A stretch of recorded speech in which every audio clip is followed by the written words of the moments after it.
Natin ngayon, Carla, ngayong umaga, para naman to sa lahat ng mga GSIS members. Yes. Lalo na itong mga nagkaroon ng housing loan na baka matagal nang hindi nila nababayaran. Kasi magbibigay tayo ng solusyon sa kanila ngayong umaga.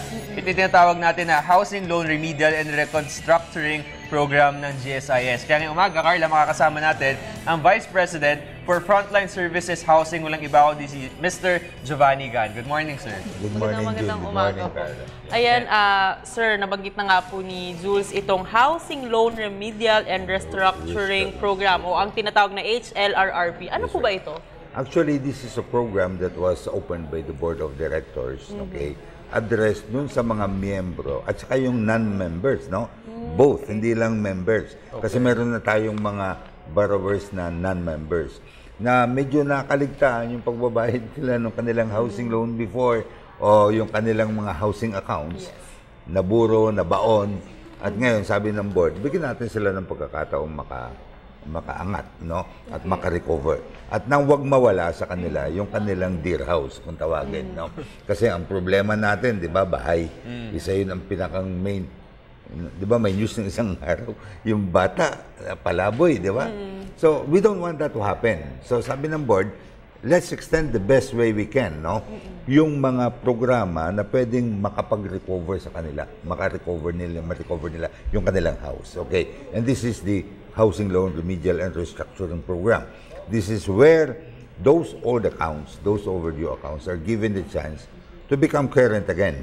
So, bibigyan natin ng panibagong kontrata, i-restructure siya, tapos bibigyan ng panibagong term, a maximum of about 10 years. The rate of interest is pegged at 6%. Okay. Okay? Ang penalties, binaba from 1% to 0.5% just in case mag-miss out, although we do not expect them to miss out this time. Okay?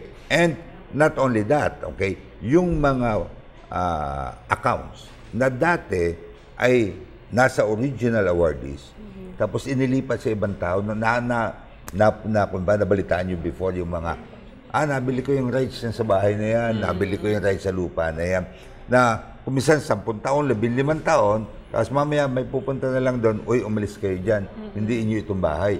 Wala silang dokumento, wala silang kasulatan, wala silang record sa GSIS, na sila na pala ang dapat may-ari nun. This is a program that will accommodate that. Okay? Yun natawag natin transfer of rights. So, ang sabi namin, sige, samasamahin na lang natin ito dito. Okay? Yung mga gustong mag-extend ng kanilang loans at ng kanilang mga accounts, sige, pagbigyan natin, basta qualified sila.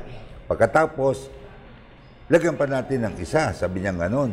Yung mga gustong magbayad in full, hindi lang yung magre-restructure at papahabain. Yes. Gusto niyang magbayad in full. Bigyan pa natin ng additional discount dun sa mga unpaid interest. Alright. Okay. You know, we're giving discounts starting from 40% up to 100% of the accrued interest. Okay. Now, ang penalties are totally waived. So, meron tayong accounts, alam mo, ang penalties umabot na ng 5 million. Yes. Lahat yun buburahin para lang mabigyan ng chance silang makapagpatuloy. Okay. Sir, nabanggit niyo po kanina, no, na yung, this is open, of course, to members of GSIS and non-members. Yeah. Pero are there certain qualifications para maging legitimate member ka dito or mag-qualify ka for this loan? Okay. Biro mo, dito pa naging napakaluwag sila. Hindi lamang yung may existing loan. Basta may existing loan ka, basta nasa iyo yung loan, qualified ka na kagad na mag-restructure. Okay? Ang hindi lamang qualified mag-restructure, isa lang. Yung hindi nagbayad kahit 1 sentimo from the very start. Pero kahit hindi sila pwede mag-restructure, binigyan sila ng tsansa, sige, bayaran mo. Bayaran mo siya ng cash. May discount ka pa sa accrued interest, waive pa yung penalty, bayaran mo lang ng cash. Hindi ka na namin papayagang magpaliwag pa kasi pangit na yung record, sobra. But anybody who's just paid, kahit anong naibayad nila, is qualified to extend it up to maximum of 10 years, provided may certain conditions like medyo nakabayad ka na up to 50%, bigyan ka ng 10 years. Pero kung mababa, hanggang 5 years. Pero hindi mo kinakailangan na mag-submit ng kung ano-ano pa man. Okay? Except for those who are transferees. Ito yung sinasabi ko sa inyo. Hindi ako dating umutang dyan, pero nabili ko yan, dun, binayaran ko. Magpe-presenta tayo ng mga dokumento. Okay. But other than that, wala nang masyadong requirements. No? Now, to top it all, di ba, may utang siya. Yung iba, canceled na account or foreclosable. Yung ibig sabihin dati, talagang wala na. Dadalhin na namin sa korte. Ifo-foreclose na yung property. Yung iba naman, yung account mo, kakancelin na namin, cancel na. Wala na. Tapos nang usapan natin dyan. Kasi yun yung natawag na DCS account. Maintindihan ninyo siguro mga kasama yung ibig sabihin ng DCS, those who are involved. Yung iba yung kinancel. Pag kinancel, wala na siya. Sabi ng board, hindi. Bigyan din sila ng tsansa. I-revive natin sila the moment they show interest to restructure. So all they have to do is just call GSIS, okay? And sabihin niya, interesado ako mag-restructure. Then bibigyan sila ng tamang instruction. Alright. Naku, napakaganda, Jules. So, wave na yung kanilang Penalties. yung penalties nila, mahaba yung term of paying their yung house loan nga. Pero paano po ba yung proseso sa pag-avail ng programang ito? Okay, napakasimple lang. Isang tawag lang. Kuha ka ng telepono mo, tawagan nyo ang number 479-3648, 479-3683, or 479-3687. Okay. Somebody will answer you, okay? At siya po makikipag-usap sa inyo at iseset kayo ng appointment. By the way, June, Carla, meron kaming in-introduce sa GSIS ngayon, okay? Ito yung appointment system. Okay. At sinimulan namin to dito sa restructuring program. Kasi ang problema natin, lalo na pag sinabi, opisina ng gobyerno, maghintay ka na maghapon. Pagkatapos maghintay maghapon, ay sandali po, alas 5 na, alis na uli kami. No, iba na po ngayon. May appointment na lahat. May appointment yan. So pagdating ninyo doon, naka-ready na yung papeles na dapat yung pag-usapan.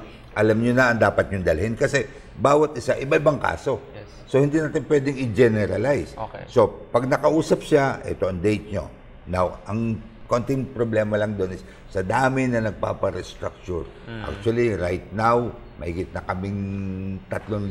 Wow. We have already... This is nationwide naman. Yeah, we have... Maraming offices yan sa buong Pilipinas, sir. Yeah, lahat ng government offices na empleyado, halos merong accountant. We have about 1.5, 1.6 billion already of accounts that has gone through.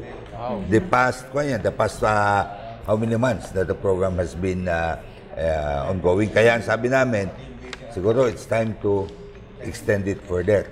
In-extend namin yan up to December 31. Okay? Alright, sir. So, nabanggit nyo kanina, sir, na hindi natin pwede generalize yung mga requirements and all. Pero kung merong generic na documents na kailangan paghandaan agad, ano po kaya yun? Actually, kung meron nyo kayong paghahandaan, ay paghandaan ninyo lahat yung mga records ng naibayad ninyo. Okay?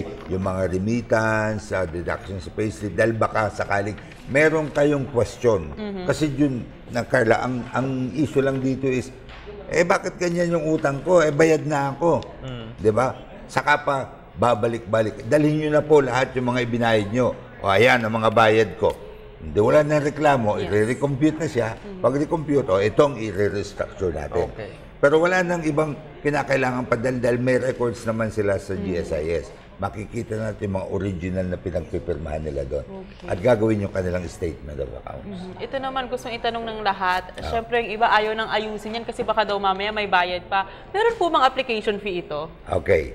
Dati-dati lahat merong application fee at merong down payment. Kasi ang ginagawa ng iba, para maituloy mo, magbayad ka muna kahit 10% para maipakita mo man lang, interesado ka. Diba? Unfortunately, yung iba, hindi kaya. So, hindi natutuloy. Sabi ng board, Diyos ko, tutulong na din lang tayo, ayusin na natin. Wala kayong babayaran kahit isang sentimo. Kung may maniningil sa inyo, may nadinig kami, may nag-iikot daw dun sa mga subdivision, magpa-restructure kayo, kailangan nyo magbayad ng ganda. Wag kayong magbibitaw kahit isang sentimong duling. Okay. Wala ho tayong bayad dyan. All you have to do is pick up your phone, make an appointment. If you don't have a phone, you cannot contact us just in case na malapit kayo sa lugar, visit us and set for an appointment para ma-discuss yung mismong account ninyo. Now, lilinawin ko lang po, wag po niyong expect na kayo pumunta ngayon lang at pupunta kayo doon, ay aasikasunin kayo dahil hindi po ready ang ating mga empleyado na asikasunin kayo. Set an appointment para maiayos natin. Yun yung mahalagang paalala ni Sir sa lahat ng mga miyembro ng GSIS at maging sa mga non-members na nais mag-avail ng loan na to. So I guess yun na rin naman yung magiging mensahe niyo sa mga boss natin. kung meron pang dagdag, sir, meron pa ba? Well, ang dagdag ko ay samantalahin po natin to dahil in-extend namin ito up to December 31. Okay. And the board has already made the decision, hindi na po ito extend dahil ang haba, nagsimula po ito August 1, 2013. Naging successful noong December, in-extend up to June. Okay. Then last June, finally, sabi namin hanggang December 31. So ito na lang po ang pagkakataon nyo. Otherwise po, we'll send you notices to vacate the premises, we'll cancel the account, we'll foreclose it, and it might be too late for you. Alright. So that ngayon ang pagkakataon natin gawin ito. Okay. Sir, maraming salamat po sa panahon nyo. Salamat lalo sa panahon ninyo Alright, at pleasure. pagbibigay niyo sa Salamat. amin. Okay mga boss, muli nakasama natin ang Vice President for Frontline Services Housing, walang iba kundi si Mr. Giovanni Gan. Yan sabi nga po ni Mr. Giovanni. Mga boss, samantalahin nyo na dahil in-extend na po ang kanilang due date. Ito nga December 31. Waive na yung penalty at wala pong application fee.